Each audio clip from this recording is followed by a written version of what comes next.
Di sisi Zionis, orang-orang yang memperjuangkan kemerdekaannya untuk melawan kolonialisme itu dicap teroris.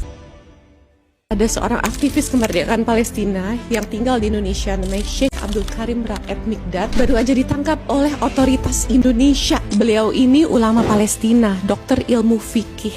Saya sudah berkomunikasi dengan Duta Besar Palestina kemarin untuk memastikan yang bersangkutan, dan berdasarkan data yang kami miliki dari data password dan lain-lain, Abdul Karim Mikdad ini berusia 41 tahun sekarang dan dapat dipastikan bahwa beliau bukanlah seorang ulama seperti yang kita pahami di sini.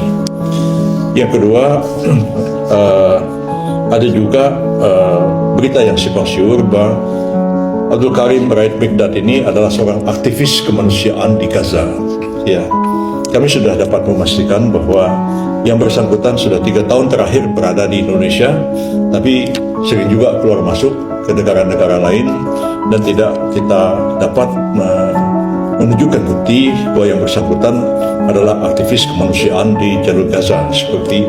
Terus kok bisa ditangkap gitu loh, tanpa ada kejelasan? Langsung dibawa ke bandara dan dilemparkan dideportasi ke Siprus. Dan mulai tuduhan-tuduhan macam-macam keluar ya. Saya itu. Tapi yang saya sayangkan ya, kalau sudah bicara kepolisian Indonesia, ini bukan hal baru.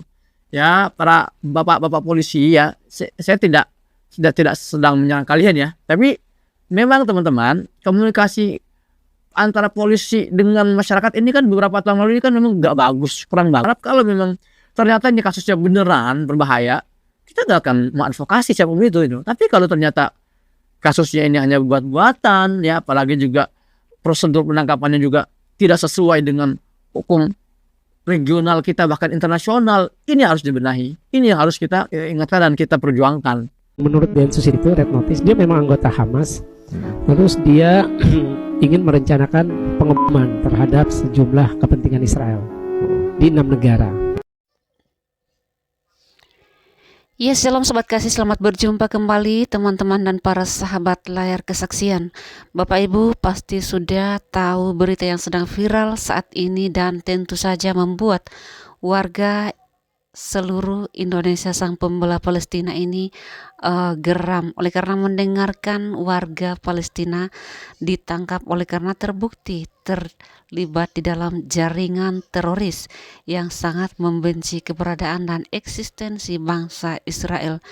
Dan ini patut kita berikan jempol yang luar biasa kepada pihak-pihak yang sudah mengamankan warga Palestina tersebut dan mendeportasi diduga akan sampai ke Israel karena sudah diserahkan ke Siprus. Dan ada fakta yang mengejutkan yang akan Bapak Ibu saksikan sampai akhir video ini, semoga bermanfaat. Abdul Karim Mikdad ini setelah dideportasi selanjutnya akan diserahkan kepada pemerintah Israel. Ini berita yang sangat sensitif, ada yang harus dijelaskan kepada publik. Kami juga berkomunikasi dengan Kedutaan Besar Palestina di Jakarta.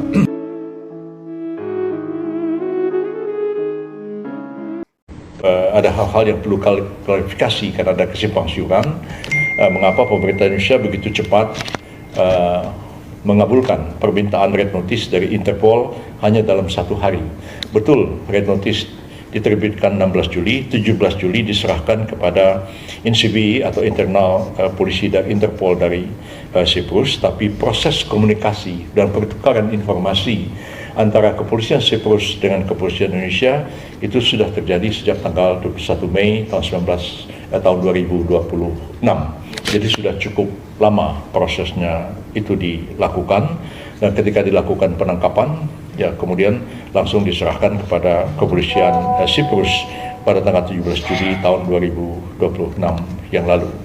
Yang kedua adalah adanya hal-hal yang masih simpang siur ya, yang mengatakan bahwa Abdul Karim Mikdad ini adalah seorang ulama. Dan ada opini-opini yang berkembang bahwa pemerintah Indonesia menangkap dan mendeportasi seorang ulama Palestina. Saya sudah berkomunikasi dengan Duta Besar Palestina kemarin untuk memastikan yang bersangkutan, dan berdasarkan data yang kami miliki dari data password dan lain-lain, Abdul Karim Mekdad ini berusia 41 tahun sekarang dan dapat dipastikan bahwa beliau bukanlah seorang ulama seperti yang kita pahami di sini. Yang kedua, ada juga berita yang simpang siur bahwa Abdul Karim Raid Mekdad ini adalah seorang aktivis kemanusiaan di Gaza. Ya, kami sudah dapat memastikan bahwa yang bersangkutan sudah 3 tahun terakhir berada di Indonesia, tapi sering juga keluar masuk ke negara-negara lain dan tidak kita dapat menunjukkan bukti bahwa yang bersangkutan adalah aktivis kemanusiaan di jalur Gaza seperti opini yang berkembang di tengah-tengah masyarakat. Yang ketiga, ini yang sangat krusial, ya. Ada berita-berita yang simpang siur dan ini sudah berkembang di dalam maupun di luar negeri bahwa Abdul Karim Mekdad ini setelah dideportasi ke Siprus selanjutnya akan diserahkan kepada pemerintah Israel. Ya, ini berita yang sangat sensitif, ya, dan ada yang harus dijelaskan kepada publik. Kami juga berkomunikasi dengan kedutaan besar Palestina di Jakarta. Saya juga berkoordinasi tadi malam dengan Interpol kita, INCB kita di kantor ini. Hari ini juga saya berkomunikasi dengan Menlu dan 2 orang wakil Menlu. Menlu urusan Timur Tengah yang menyangkut masalah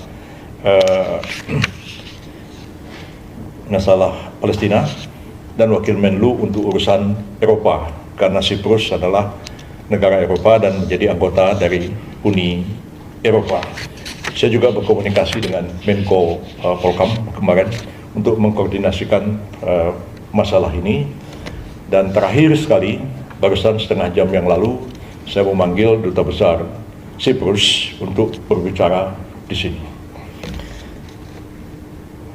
Pertama adalah opini yang dikembangkan bahwa Siprus akan menyerahkan kepada Israel itu bertentangan dengan statuta dari Interpol sendiri.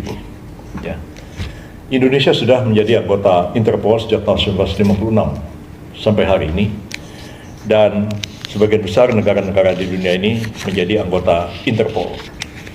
Jadi kalau satu negara meminta kepada Interpol untuk menerbitkan red notice, maka kalau permintaan itu dipenuhi, negara yang bersangkutan tidak boleh menyerahkan orang yang dideportasi ke negara ketiga. Ya, itu prinsip ada di dalam statuta Interpol. Jadi secara statuta Interpol sendiri sebenarnya tidak mungkin atau kecil sekali kemungkinan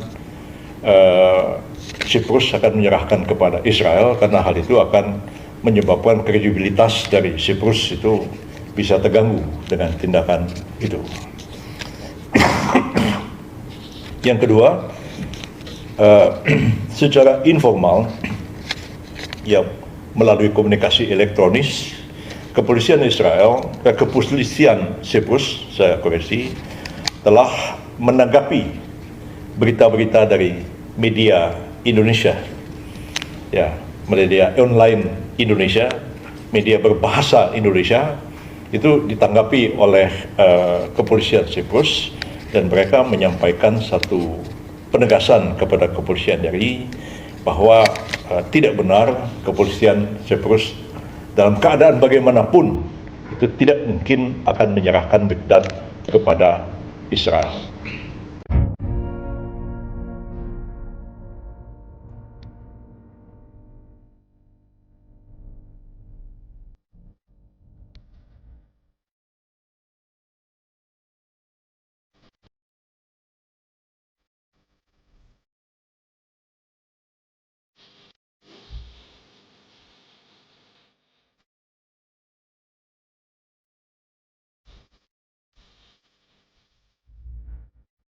Ada seorang warga Palestina ditangkap di Indonesia. Dan ini berdasarkan red notice Interpol. Pasti ini sesuatu yang serius. Ini lagi heboh dan viral karena penangkapan seseorang yang bernama Abdul Karim Raid Mekdad Ya, beliau qadarullah beliau seorang warga Palestina. Sumber keamanan dan intelijen itu bicara ke saya bahwa dia ditangkapnya di sebuah hotel di Bekasi, di kamar hotel. Ini informasi yang saya peroleh ya. Terus dia itu udah tinggal 5 tahun, punya KTP Indonesia, punya SIM Indonesia, punya kartu identitas di Malaysia, dan punya kartu identitas Turki. Jadi yang menurut Red Notice dia memang anggota Hamas. Terus dia ingin merencanakan pengeboman terhadap sejumlah kepentingan Israel. Selain Siprus, itu ada Yunani, terus ada Thailand, ada Malaysia, ada Indonesia, ada Myanmar, dan Turki. Lalu terus ngapain ngebom di Indonesia deh? Nah itu.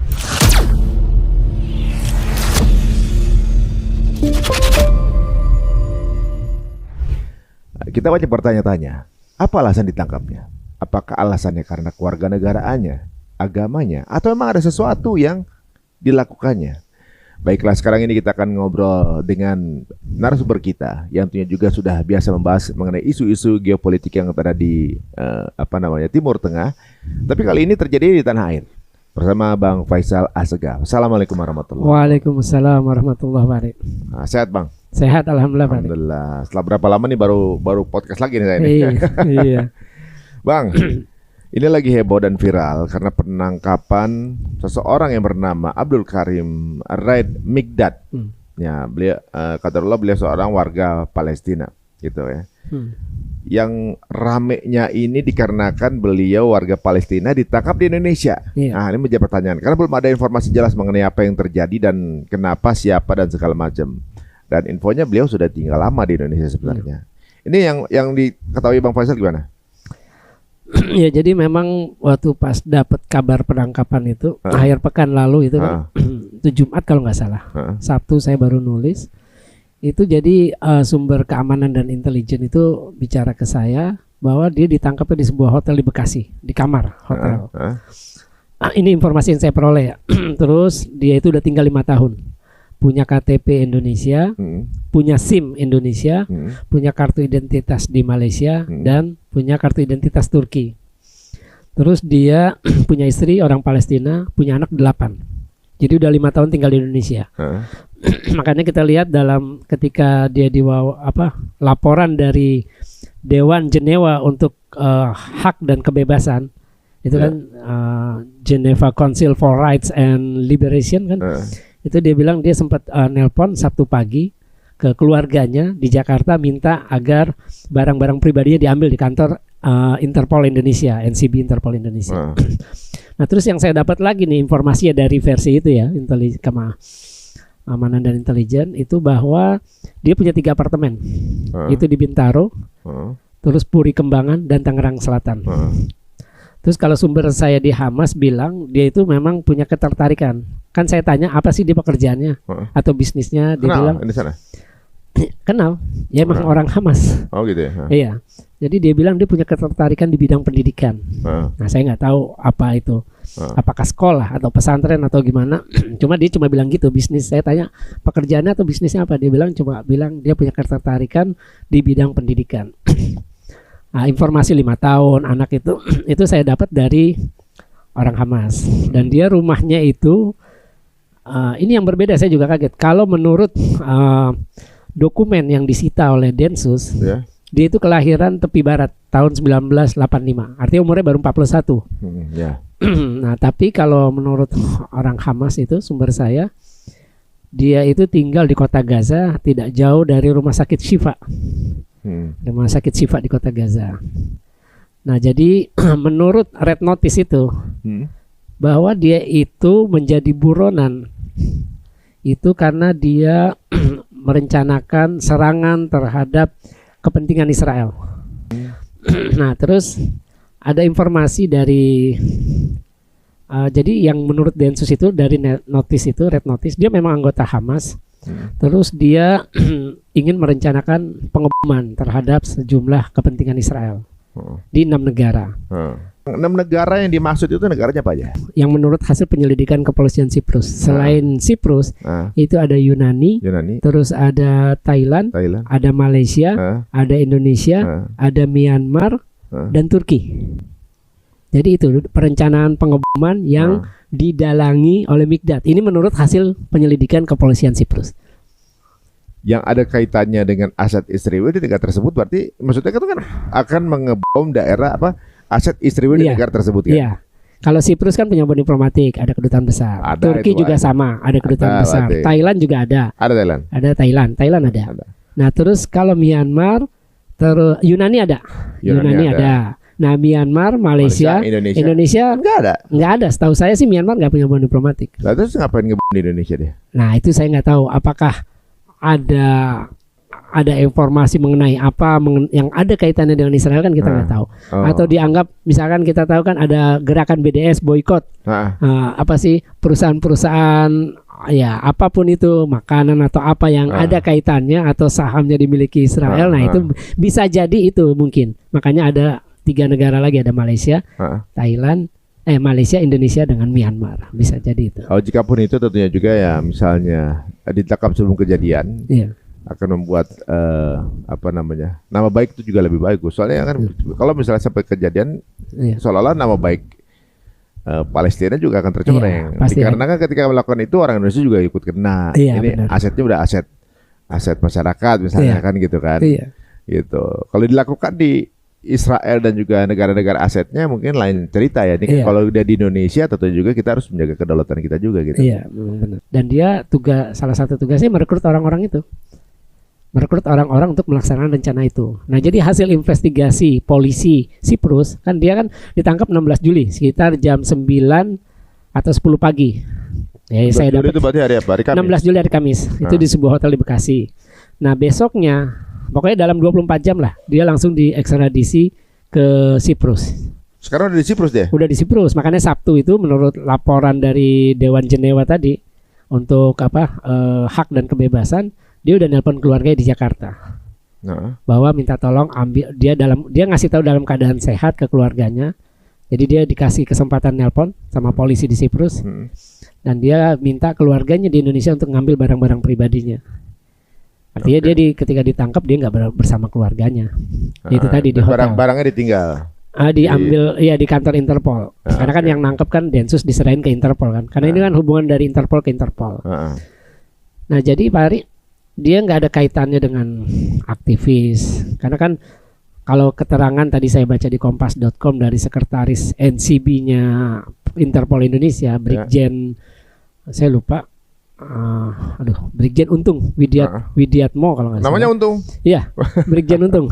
Itu dia bilang ke kompas.com, penangkapan red notice itu kita nggak bisa nangkap orang karena dia ustadz atau agama, karena agamanya, karena rasnya, atau karena politik, atau karena aktivis rasnya. Jadi murni artinya penangkapan itu masalah terorisme, karena yang nangkap juga Dentasmen khusus 88 ya benar. Nah, hasil investigasi polisi Siprus sudah keluar. Tadi saya baca.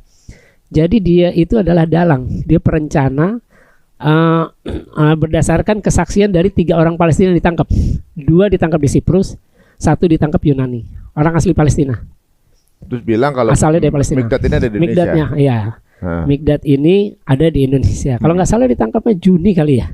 Saya lupa. Kalau nggak salah ditangkap bulan lalu. Jadi 3 orang ini memberikan keterangan Mikdad lah yang ngerekrut mereka. Karena memang di red notice itu dibilang dia perencana, dia yang bertugas merekrut orang-orang untuk melaksanakan rencana pengeboman itu.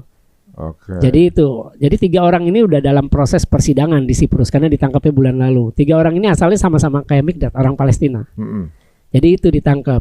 Nah, mengenai kecurigaan bahwa kan ini khawatirnya orang kan banyak kayak keluarganya juga udah ngeluarin pernyataan. Nanti dia bisa diserahkan Israel. Ya kemungkinan itu sih kalau saya melihat kecil ya. Kenapa kecil? Karena proses peradilannya kan di Siprus. Bukan proses sebelum diadil peradilannya murni kasus ini di Siprus, bukan dipindahin ke Israel. Artinya kalau orang diadili di sebuah negara, ya dia nggak mungkin dipenjara di negara lain. Logikanya gitu. Jadi kekhawatiran itu bisa ditepis lah, karena proses peradilan terhadap 3 orang yang sudah ditangkap duluan, orang-orang yang direkrut. Jadi dibilangnya mereka mengakui kepada polisi Siprus bahwa mereka memang direkrut. Jadi memang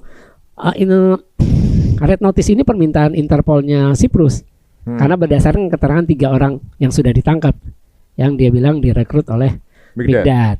Mikdad ini rekruter atau dia bagian dari, maksudnya? Dia perencana, dalangnya, semuanya. Oh. Dalangnya semuanya itu tadi, karena berdasarkan hasil dokumen yang disita Densus ketika ditangkap itu ada kartu identitas Turki, ada kartu identitas Malaysia.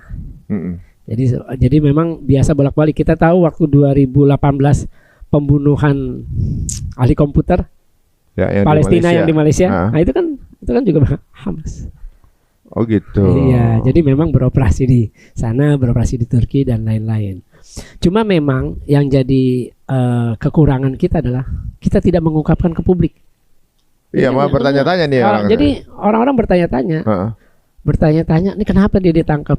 Terus juga saya juga ditanya juga beberapa aktivis yang memang punya kaitan dengan Palestina juga bertanya-tanya, ini kenapa ditangkap? Artinya ada kecurigaan. Saya kira ya memang pihak berwenang dalam hal ini mungkin Interpol, karena saya juga nanya ke Kementerian Luar Negeri nggak ada yang mau jawab, artinya nggak mau menanggapi, karena kan ini isu sensitif. Kita ini baru untuk pertama kali menangkap orang Palestina. Pertama kali ya? Pertama kali. Yang kedua, kita nggak pernah menetapkan Hamas atau kelompok pejuang Palestina lainnya seperti Jihad Islam ataupun yang lain-lain, PFLP, DFLP, karena kan banyak faksi-faksinya kan. Kita nggak pernah Fatah, kita nggak pernah menganggap mereka sebagai organisasi teroris. Jadi penangkapan ini memang benar-benar mengejutkan. Nah, jadi kalau misalkan ada orang curiga, sebelumnya kalau nggak salah kita nolak pejabat Hamas, Basim Naim datang kan, bekas Menteri Kesehatan Palestina kan, kita kan rame berita ya, dia ditolak masuk. Nah, kalau misalkan tidak ada penjelasan kepada publik, ya ini artinya kita membiarkan isu sensitif ini terus bergulir. Karena ini perlu penjelasan kepada publik, karena dia ditangkap di Indonesia, di negara mayoritas Muslim, yang mayoritas ya termasuk non Muslim pasti ada yang mendukung perjuangan bangsa Palestina. Jadi kan pasti orang bertanya-tanya, terkejut. Di media Palestina pun dibahas ini di Quds Newsnet. Apa katanya di situ? Ya intinya mereka mengutip dari Dewan Jenewa itu bahwa mereka khawatir bahwa ini bisa diserahkan ke Israel. Mereka juga mengutip pernyataan keluarga di Palestine Chronicle juga itu. Nah, jadi memang itulah kekhawatiran. Nah, makanya perlu penjelasan kenapa orang ini ditangkap. Nah, yang saya jelaskan tadi ke Pak Ari itu berdasarkan berita yang hasil investigasi dari kepolisian Siprus, bahwa dialah dalang yang merekrut, yang merencanakan pengeboman untuk kepentingan Israel di 6 negara yang bisa saya sebut tadi, di Siprus, terus di Indonesia, di Malaysia, Indonesia termasuk. Cuma saya nggak tahu di situ ya, menurut hasil targetnya, menurut hasil investigasi kepolisian Siprus dari berita yang saya baca itu tadi. Jadi kan ini aset-aset Israel yang ada di negara tersebut ya. Kayaknya kalau di Indonesia kan sedikit nih. Gitu. Ini yang menjadi target itu kan di negara, ada aset Israel di negara tersebut. Kalau Siprus memang jelas sudah ally deh kan ibaratnya. Siprus mengajukan untuk ditangkap beliau ini gitu ya, langsung dilaksanakan sama Interpol. Jadi karena itu tadi berdasarkan keterangan 3 orang Palestina yang sudah ditangkap sebelumnya, yang direkrut oleh Mikdad, bahwa menurut keterangan ini saya baca di berita hasil investigasi kepolisian itu, bahwa ya Mikdad ini, karena kan kalau kita lihat aneh, dia udah tinggal 5 tahun, kok tiba-tiba ditangkap. Nah, dengan kasus ini artinya ada kaitan, bahwa ditangkap orang-orang Palestina yang berniat mengebom kepentingan Israel di Siprus, di 6 negara tadi termasuk Siprus, yang saya baca Indonesia, Malaysia. Nah itu akhirnya dia keluarlah red notice untuk nangkap. Gitu.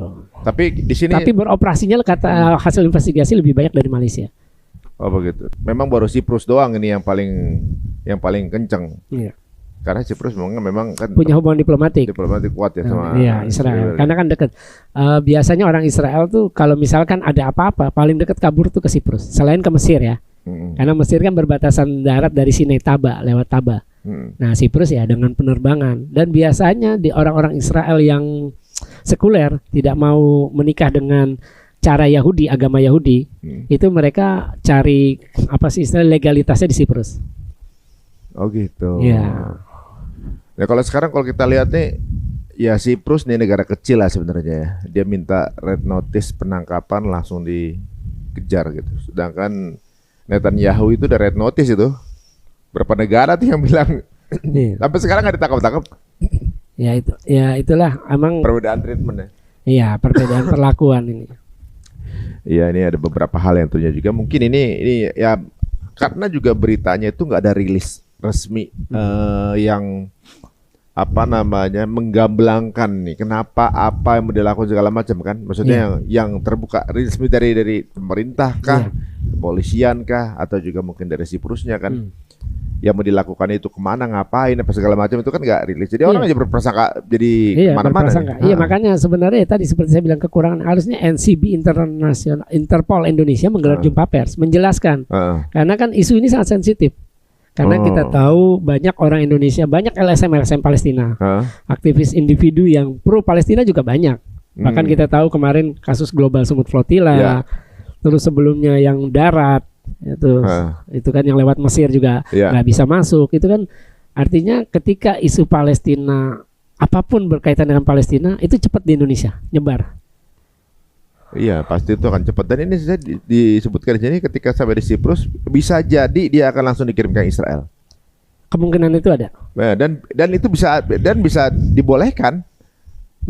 Ya, saya baca itu juga ke Siprus atau dengan mudah bisa diekstradisi ke Israel. Bisa jadi karena bisa kan jadi. buat Israel sangat berkepentingan. Bisa jadi Israel menggunakan pendekatan atau hubungan diplomatiknya untuk memaksa atau membujuk Siprus untuk memindahkan Mikdad ke Israel. Nah, kalau sampai Mikdad dipindahkan, diserahkan ke Israel, itu beritanya akan sangat besar di Indonesia. Karena kan ditangkap di Indonesia. Tuh kan tuh, mereka memang Cyprus authorities to stop any process that could lead the surrender Mikdad to Israel. Orang-orang memaksa jangan sampai Siprus nyerahin Mikdad ke Israel. Ya, itu. Gitu. Jadi harus memastikan lembaga-lembaga kemanusiaan internasional harus menekan Siprus untuk tidak ngirim ke Israel. Iya. Dan saya kira juga pihak Indonesia berkepentingan untuk itu. Karena kalau nanti sampai ke Israel kita dianggap turut membantu Israel untuk menangkap. Oh iya benar juga. Iya. Nanti kita akan dianggap. Dia punya kartu negara Indonesia nggak? Yang saya dapat itu ada KTP Indonesia, SIM Indonesia. Karena yang saya dapat infonya dia udah 5 tahun tinggal di Indonesia. Berarti kan dia warga negara kita juga tuh. Sebenarnya bisa diperdebatkan itu kan. Nah itu nggak tahu dah gimana dia dapat KTP-nya. Ya itu tadi karena kita belum ada kesempatan untuk wawancara Densus atau Interpol. Nah saya kira yang paling berkepentingan di sini ya karena hubungan antara Interpol dan NCB Interpol Polri Indonesia ya harus segera memberikan penjelasan ke publik biar isu ini tidak melebar kemana-mana atau semakin sensitif karena ada nama Palestina di sini. Dan Siprus ini kan negara yang tidak mengancam sebenarnya dan bukan ibaratnya apa ya, negaranya tuh kayak nggak dihitung lah untuk urusan begini gitu.